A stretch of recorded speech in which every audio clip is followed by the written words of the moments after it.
తాకట్లో ఉన్న మీ బంగారాన్ని విడిపించి ఆ రోజు ఆన్లైన్ రేటుకి కొంటాం. Sharma gold company.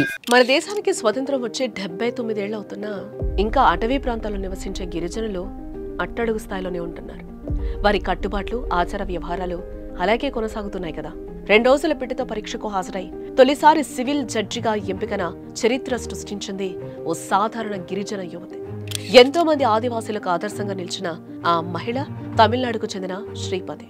కొండ ప్రాంతాల్లో పుట్టి పెరిగిన శ్రీపతి సివిల్ జడ్జి స్థాయికి ఎలా చేరుకుంది, ఆమె పడ్డ కష్టాలేంటి, వాటిని ఎలా అధిగమించిందో ఈ రోజు విజేత సక్సెస్ స్టోరీలో చూద్దాం.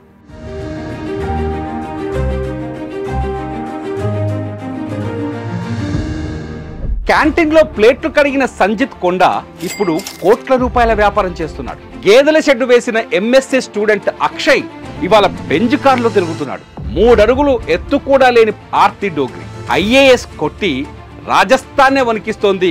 మహిళా పోలీసుకు భర్త సెల్యూట్ చేస్తే అవమానం అనుకొని ఐపీఎస్ చదివి మహారాష్ట్రలో అంబిక సూపర్ పోలీసుగా మారింది. వీళ్ళంతా మన చుట్టే ఉన్నారు, కానీ వీళ్ళ కథలే మనకు తెలియవు. కృషితో ఋషులుగా మారిన వీరి స్ఫూర్తినిచ్చే కథలు ఇప్పుడు మీరు సుమన్ టీవీ విజేతలో చూడండి. సక్సెస్ స్టోరీస్ కి care of address Suman TV విజేత. శ్రీపతి పుట్టి పెరిగింది తమిళనాడుకి 250 కిలోమీటర్ల దూరంలో ఉన్న యలగిరి హిల్స్ లోని జువ్వాది పర్వత శ్రేణుల మధ్య గిరిజనగూడెం. తండ్రి కాళిదాస్, తల్లి మల్లిగా కొండ ప్రాంతాల్లో పోడు వ్యవసాయం చేసేవాళ్లు. పిల్లల చదువుల కోసం కాళిదాస్ కుటుంబం దగ్గరలోని అత్నవరపల్లెకు వలసొచ్చింది. అక్కడే పలు హోటల్స్, ఇండ్లలో హౌస్ కీపింగ్ లాంటి పనులకు కుదిరాడు. శ్రీపతిది అత్యంత వెనుకబడిన మలయాళీ తెగ. వీళ్ల కుటుంబాల్లో ఆడపిల్లలను చదివించడం, బయటకు పంపడం పట్ల అనేక ఆంక్షలుంటాయి. పెద్ద కూతురైన శ్రీపతి చదువు చూసి ఎంతో సంబరపడిపోయేవాళ్లు తల్లిదండ్రుల ప్రోత్సాహంతో ఇంటర్లో మంచి ర్యాంక్ సంపాదించింది. ఆమె తల్లిదండ్రులు కట్టుబాట్లు పక్కన పెట్టి తిరువన్నామలైలో లా కోర్స్ చదివించారు.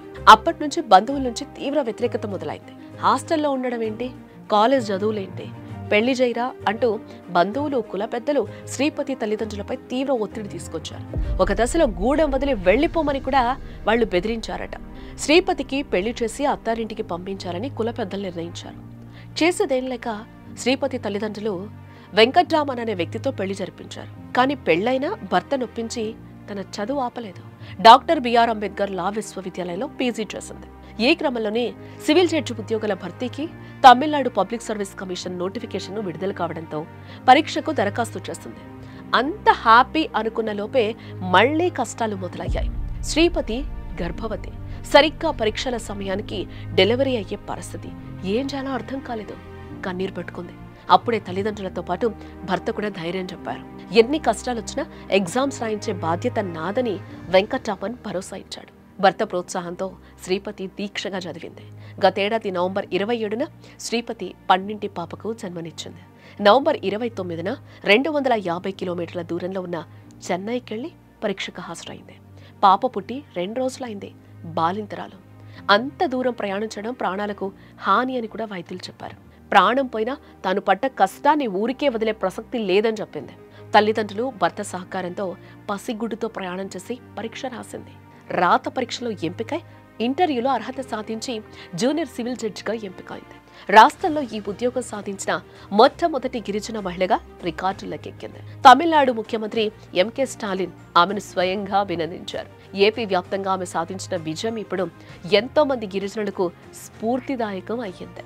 తన విజయం గురించి శ్రీపతి మాట్లాడుతూ, మనిషి ఏదైనా లక్ష్యాన్ని నిర్దేశించుకుంటే ఎన్ని అవరోధాలు ఎదురైనా దాటుకుని వెళ్ళాలి. నువ్వు వెళ్లేదారిలో ఎన్నో రాళ్లు, ముళ్ళులుండొచ్చు. భయపడి ఆగిపోతే నీ ప్రయాణం ఎక్కడ మొదలైందో అక్కడే ఆగిపోతుంది. నేటి సమాజంలో మహిళలు అన్ని రంగాల్లో ముందుకు సాగుతున్నారు.